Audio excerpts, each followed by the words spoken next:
Hello, friends of YouTube. Welcome back to Mike Reads the World. Today I'd like to present to you Rabindranath Tagore's The Home in the World.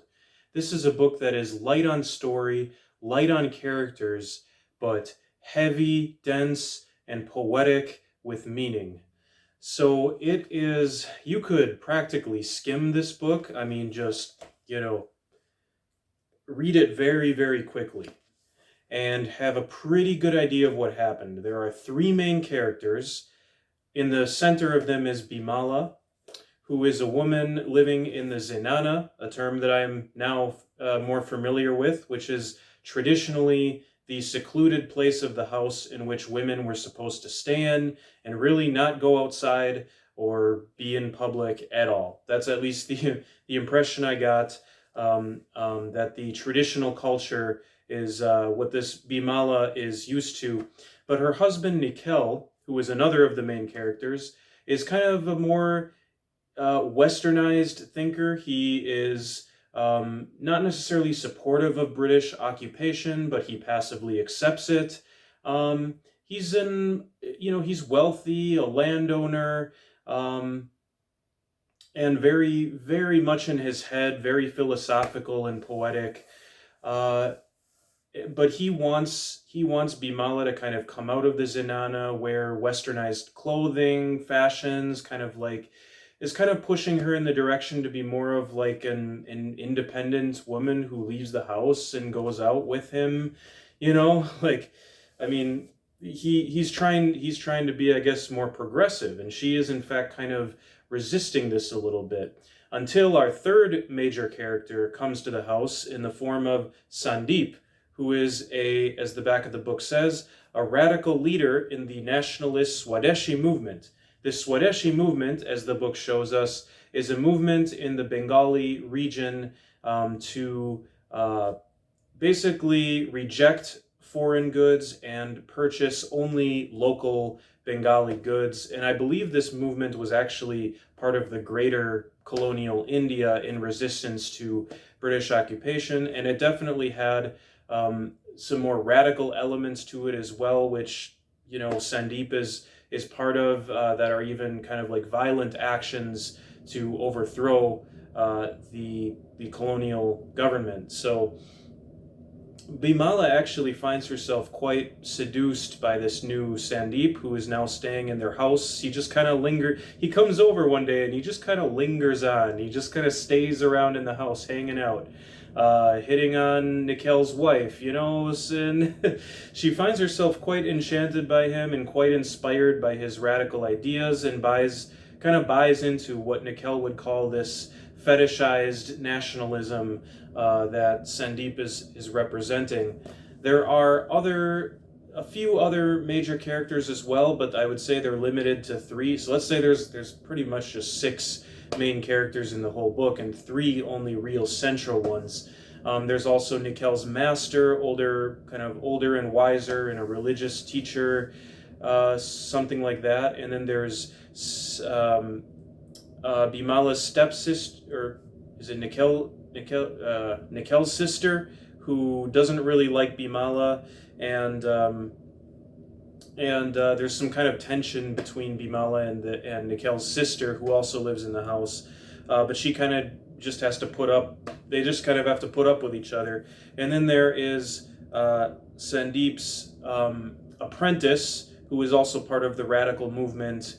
That I think he's an apprentice, but he becomes a more important character later on in the book. So that's just sort of the setup, the pieces, so to speak. And like I said, not a whole lot actually happens as far as events in the book.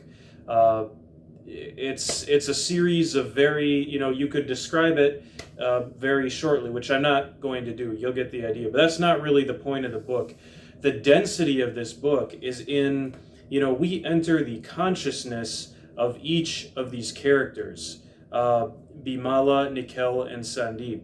And we really get a taste of their perspectives on the world. For example, this is Sandeep, the radical leader. Early, I would say in the first third of the book, this is part of his narration. So it's always first person, but we're switching between these three characters throughout the book, and it will always tell you like Sandeep's story or Bimala's story, Nikel's story. So it tells you whose head you're in. It's very clear, but the density is in sort of the poetic language and the symbolic meaning behind the words. So again, Sandeep's story.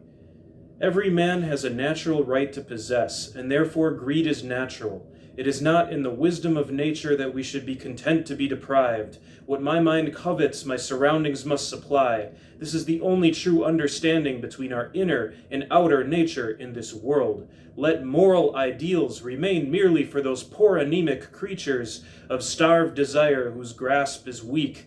Those who can desire with all their soul and enjoy with all their heart, those who have no hesitation or scruple, it is they who are the anointed of Providence. Nature spreads out her riches and loveliest treasures for their benefit. They swim across streams, leap over walls, kick open doors to help themselves to whatever is worth taking. In such a getting one can rejoice. Such resting as this gives value to the thing taken. So you can see Nikel's outlook on life, that while he is an idealist, revolutionary leader trying to create, in favor of creating this nationalist, a nation of the Bengali region, or maybe wider India. I'm having a hard time separating those two in this book. He is also, at his core, has a very sort of dog-eat-dog view of the world.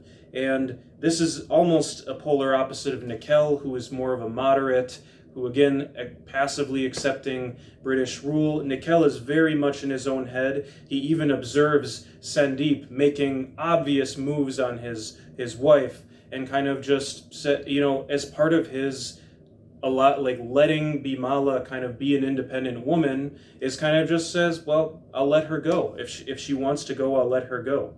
And now this is the time to say that through all of this, many people have read this book, and it's going to be apparently obvious, I think, that you can read this book symbolically as Bimala is India or the Bengal region or the place, right? Bimala is the mother, the representation of the mother country. In the beginning, this is another book that even begins with the description of the mother, just like the book I read for Bolivia, Juan de la Rosa, which is a book about wars for independence. So this idea of the mother country, this ideal, and she is pulled between two visions. One is the one she's currently with, her husband, Nikel, who is the passive acceptance of British rule, the sort of westernized ideas, very philosophical, progressive, and then you have the reactionary, this new Swadeshi movement that Nikel is very suspicious of, represented in Sandeep, which is very seductive and very attractive to Bimala in the beginning. And of course, as it goes on, Bimala finds herself in the name of this movement kind of being manipulated by Sandeep, and starts to question things as it goes on. But really, the story all kind of leads up to what does this all come to is Bimala's choice and who she wants to be. Will she go off with Sandeep? Will she remain with Nikel?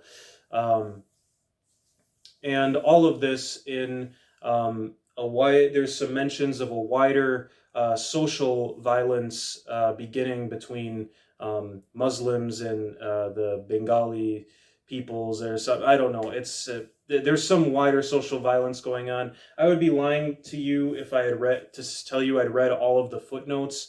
I did read the introduction. It is a spoiler-free introduction, I'll be happy to tell you, even though I waited till after the book to read it, but it really did help with understanding some of the context and some of the symbolism, which I'm kind of talking about now.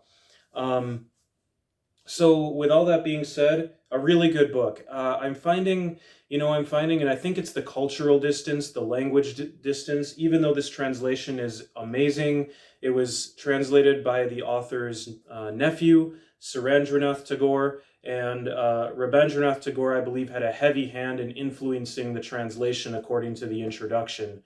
So the translation was very much overseen by the author and done by someone in his family. And but that being said, there are still untranslatable things, and I think part of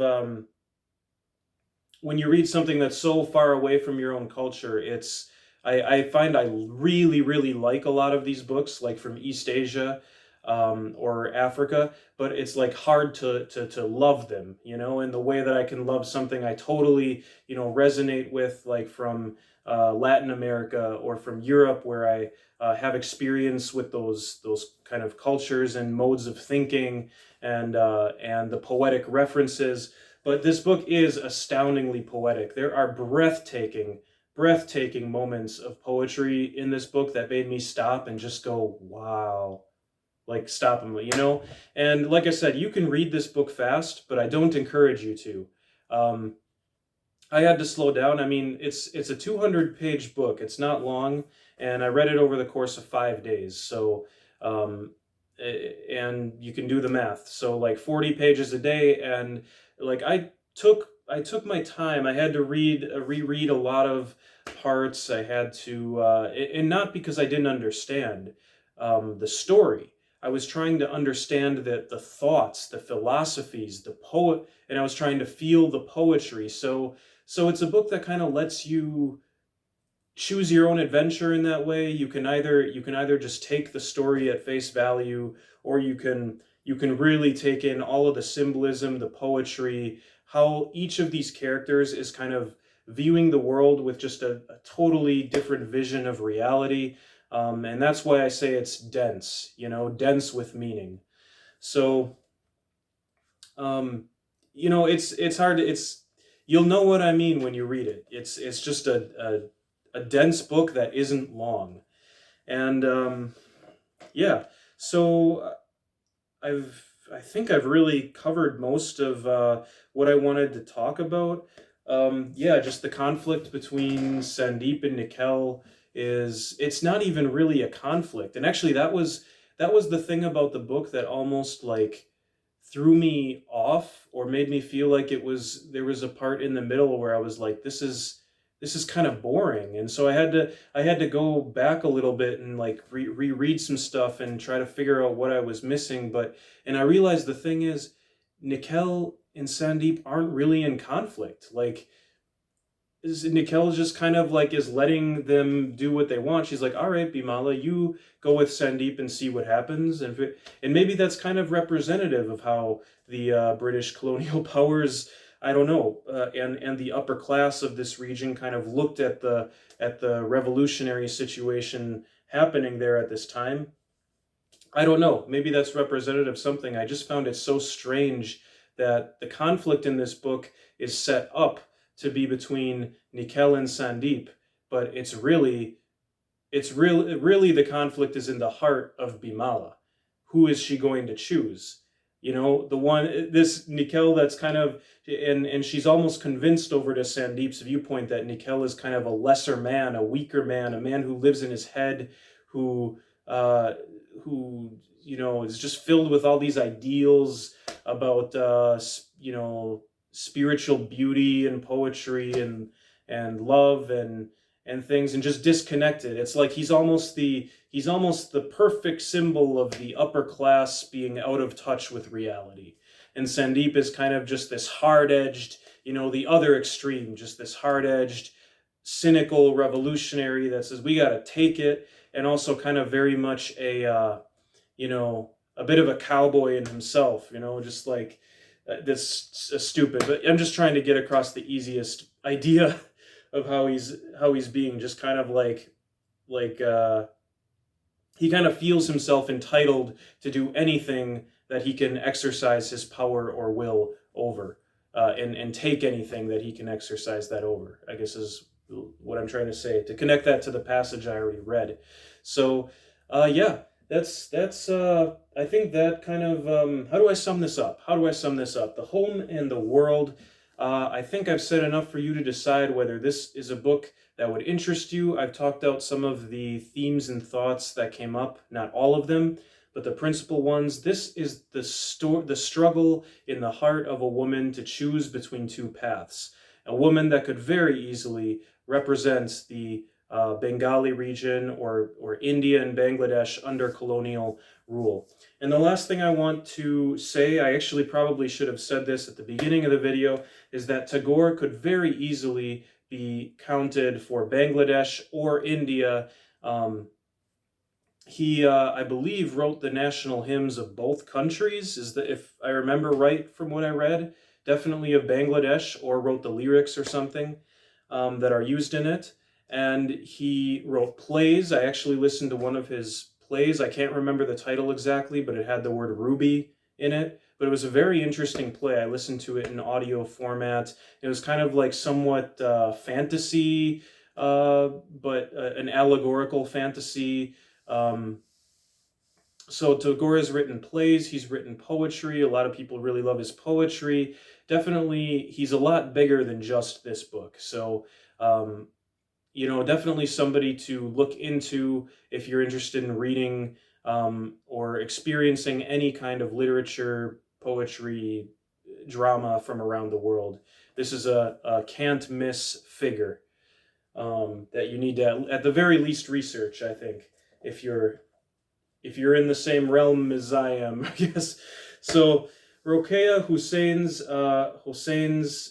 Sultana's Dream in Padmareg is the next book I'll be reading for Bangladesh. She was actually born in what is modern-day Bangladesh, but again, kind of the same time period that Tagore was writing, where it was still colonial, Bengal. And Tagore, by the way, was actually born in the West Bengal, like Calcutta area of what is now India, but lived a good part of his life and did a lot of his writing in East Bengal, which is now modern-day Bangladesh, from what I understand. So correct me if I'm wrong on any of this, please. I am really, this project is more about experiencing the works. I don't want to bog myself down with a lot of research. I just want to read, give you my reaction. It's okay if I'm wrong. It's just YouTube, you know, if you don't like the video, you can go away. Or if I'm wrong, you can just correct me. It's fine. So yeah, I just appreciate anyone who is subscribing, watching the videos. I don't expect anyone to watch every video. I recommend you use my channel as an index to find things you're interested in and only watch those videos that you're interested in, or none at all, whatever suits you. We're very close to 500 subscribers now, so that's exciting. I don't know, I'd be doing this regardless, but it's still fun and exciting to see the numbers grow. So thank you to those of you who are subscribing and following and watching and commenting. So take care. We'll see you next time on Mike Reads the World.